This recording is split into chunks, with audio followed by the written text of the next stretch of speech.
Well, it's a beautiful 40-degree day here at the farm.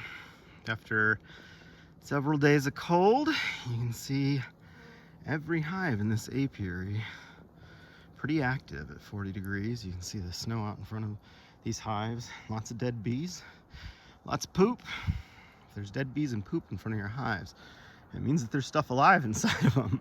But you can see these ladies are very active today out here in the apiary. And it's always really nice to see this time of the year. You know, we're into the middle of December at this point, and come here at the beginning of January, we'll be popping open these tops just to see where they're at on resources. But they're all doing good right now, and plenty of honey in those to get them at least through the end of this month. We got a couple that are a little lighter than I'd like, but you can see most of these are about 4 to 5 boxes tall, and they should be just fine all winter. But just wanted to share this with y'all today. Have a good one.